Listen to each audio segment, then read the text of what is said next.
What's good, y'all? Today we are going to react to some more crazy TikToks.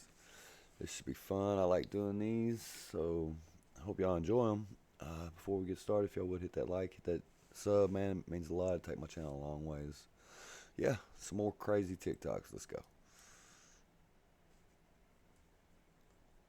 Attention, and we've looked at this setting the build. Unbelievably, President Vladimir Putin in 2013 made Tartaria maps public, and in 2017 he also gave a map created by William Blah of Tartaria to the former president of Tatarstan, also known as Tartaria.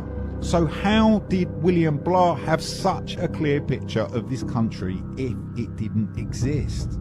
We learn about the famous Egypt, the Persian Empire, the Ottoman or Roman empires, but all of this history is small in comparison to the Tartarian Empire, unless it isn't true and it's just a myth or a story. But you can find too many documents that state this region certainly did exist.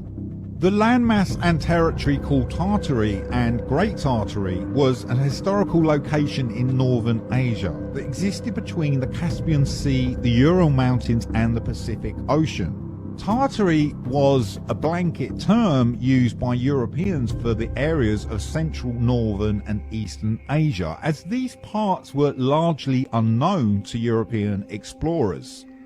This is why the entire geographic territory was known simply as Tartary, and its inhabitants were called Tartars. This is not a church. It was never a church. And if you give me 3 minutes, I'm going to absolutely turn your world upside down and blow your mind. You may have heard about a strange story going around that we were a part of an advanced civilization that fell apart due to some kind of invasion. And that incredible buildings like these, surrounded by all these smaller buildings, are actually part of two completely different worlds and times. If you're under the impression that structures like these can be built in our modern times, think again, because they can't, and they haven't been for hundreds of years.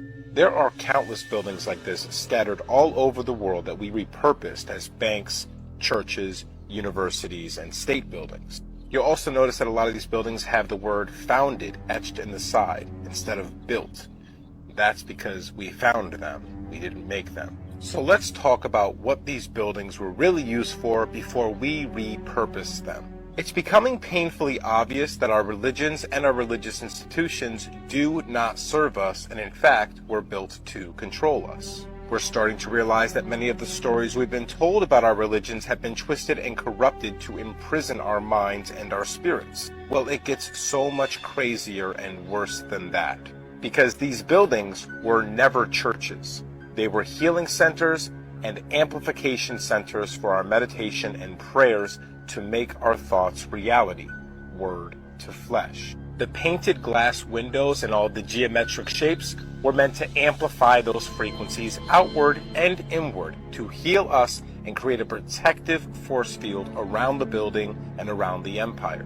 Going back to this picture, you see that circle right there? That's cymatics. Just go look up a video where they play sounds on sand and then the sand takes different shapes. It looks exactly the same as that. This architecture is a frozen masterpiece of music, which caused frequencies to emanate within and without to have all sorts of amazing and powerful effects. Yes, all the old stories of Atlantis and Tartaria are absolutely true, and you can see the evidence of it just by going to one of these churches. But it gets even crazier than that. Look at the domes here. Look at those little circular balls. These are conductors, okay?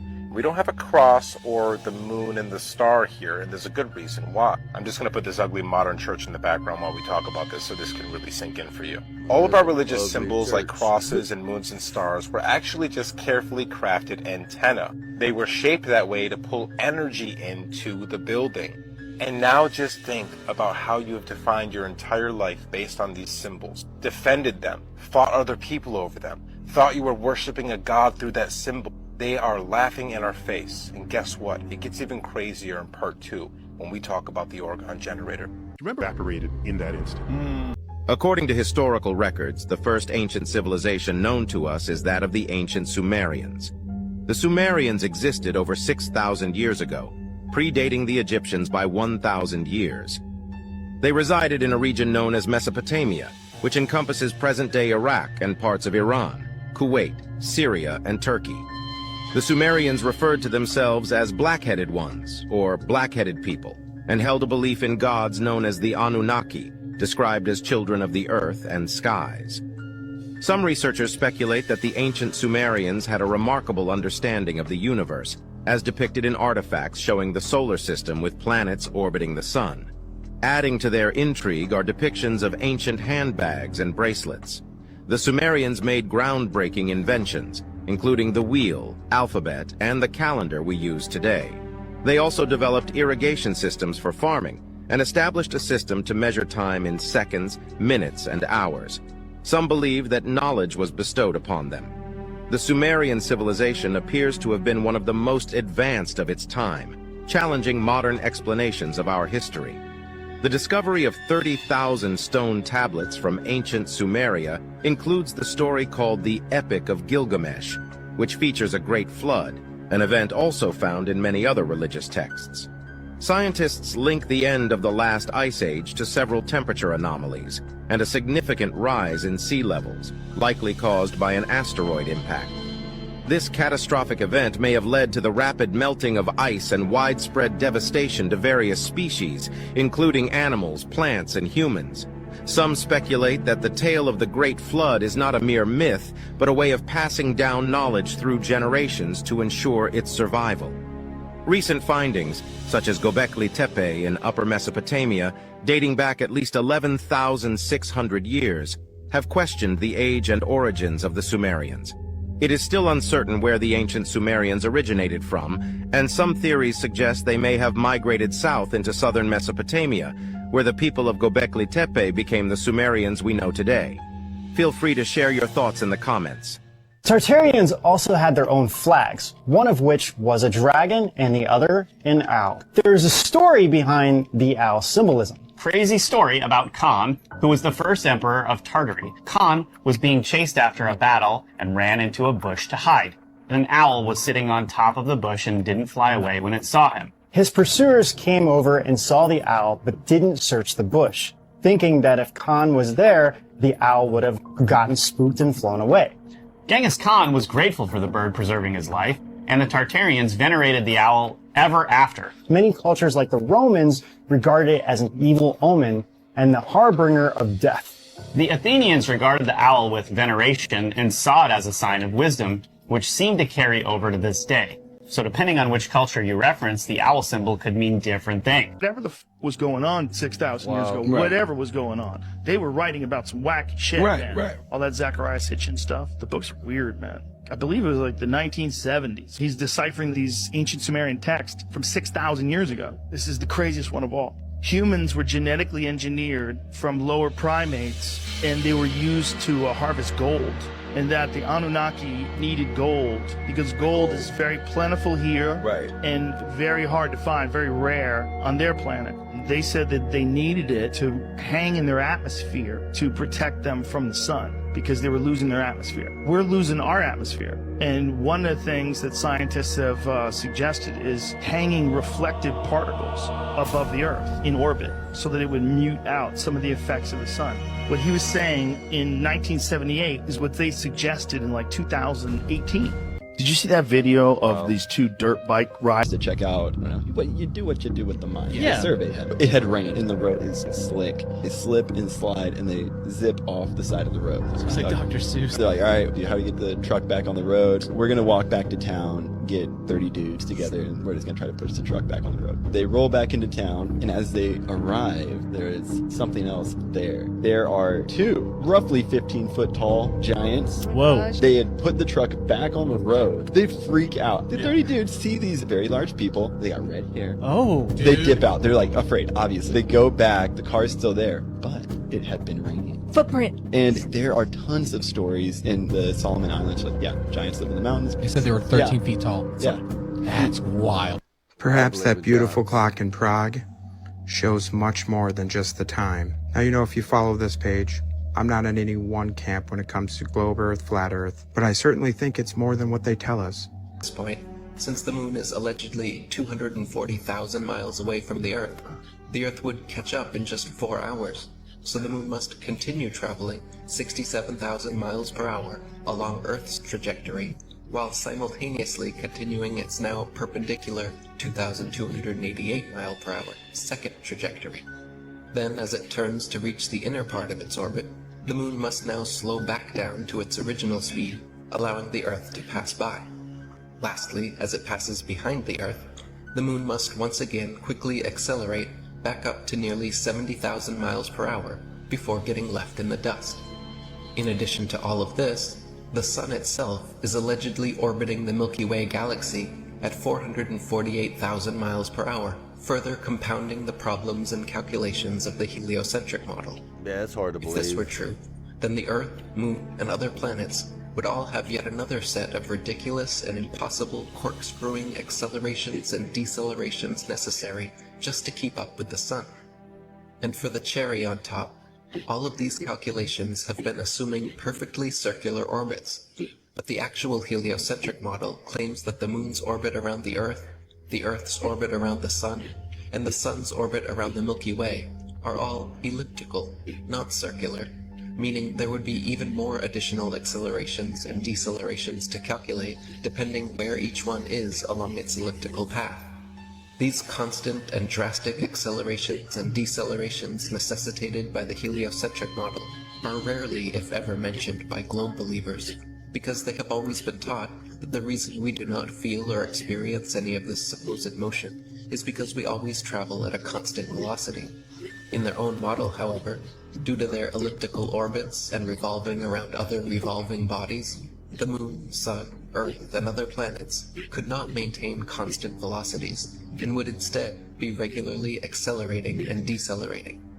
Yet, meanwhile, you can stack a house of cards, make a rock cairn, or play a game of Jenga, all without any of this motion, acceleration, and deceleration ever being felt or experienced. Facts. Yeah, we can't pass through the Van Allen belts yet. Don't take my word for it. Take NASA's. As we get further away from Earth, we'll pass through the Van Allen belts, an area of dangerous radiation. Radiation like this can harm the guidance systems, onboard computers, or other electronics on Orion. But Orion has protection. Shielding will be put to the test as the vehicle cuts through the waves of radiation. Sensors aboard will record radiation levels for scientists to study. We must solve these challenges before we send people through this region of space. I guess we're still working on solving this issue, because I thought We're also really pushing the boundaries in terms of where we're going forward with exploration. I think humans are naturally driven to do this, and this is really the beginning, I think, of human beings leaving low Earth orbit. I certainly plan on being around to see that. I don't want to be a jerk because she seems like a nice girl, but newsflash, the moon is way outside low Earth orbit. The plan that NASA has is to build a rocket called SOS, which is a heavy lift rocket, something that is much bigger than what we have today, and it will be able to launch the Orion capsule with humans on board, as well as landers or other components to destinations beyond Earth orbit. Right now, we only can fly in Earth orbit. That's the farthest that we can go. We only can fly in Earth orbit. That's the farthest that we can go. And this new system that we're building is going to allow us to go beyond and hopefully take humans into the solar system to explore. So the moon, Mars, asteroids, there's a lot of destinations that we could go to, and we're building these building block components in order to allow us to do that eventually. Once we travel beyond low Earth orbit, the crew will be exposed to larger amounts of radiation. So we have to design both crew protection systems and our electronic systems to withstand this radiation. But didn't we already design those protection systems for Apollo? Why don't we just use that technology? I'd go to the moon in a nanosecond.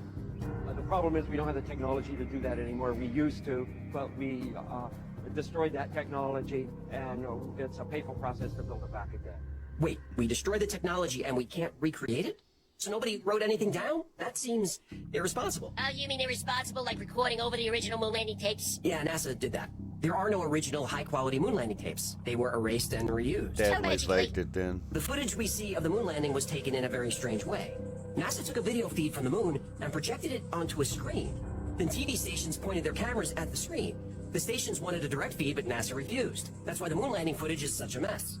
Anyway, the best way to protect a fragile human body from Van Allen radiation is lead shielding. But even a thin layer of lead would have made the Saturn V rocket too heavy to get off the ground.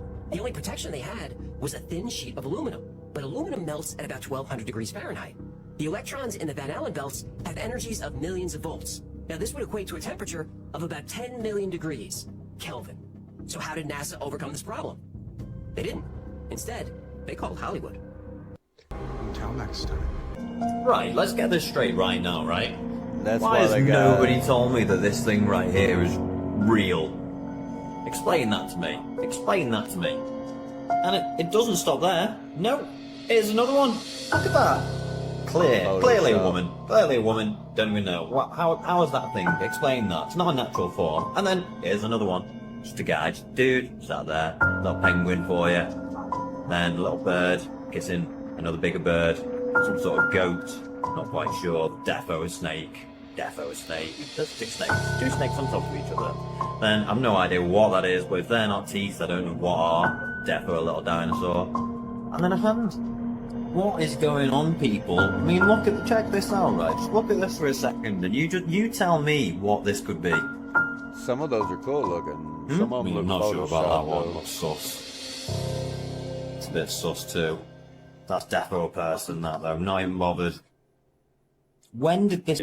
He was recently asked if there's any story he is truly scared to cover, and he responded with UFOs. He said there's a side to this story that gets so dark he couldn't even tell his own wife. And he said there's a spiritual aspect of it that he doesn't even understand, which makes me wonder, what the heck are they hiding from us? Just check this clip out.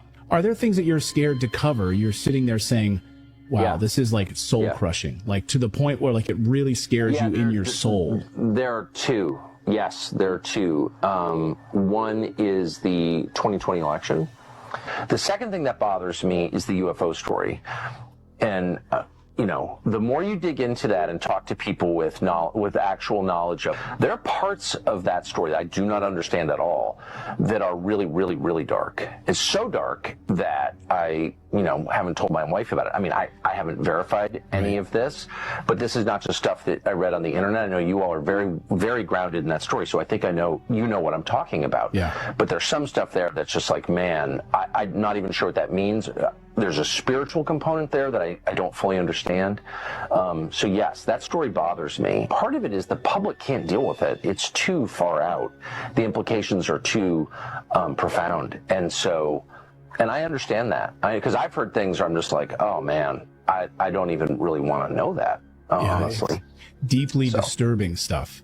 Forget like saucers and technology. It's deeply disturbing stuff that I haven't even told Natalie. Yep. I agree with you. It's so disturbing. Exactly. I can't even tell my kids. My kids ask me different stories about it, and Yeah, those were interesting. Some of those pictures of the mountains and stuff, I think some of them are real, but a couple of them I believe are Photoshop. But yeah, these were some weird TikToks I found. I hope y'all enjoyed them. If you did, hit that like, hit that sub, man. It takes my channel a long ways. Man, I'll do these all the time. So until next time, peace.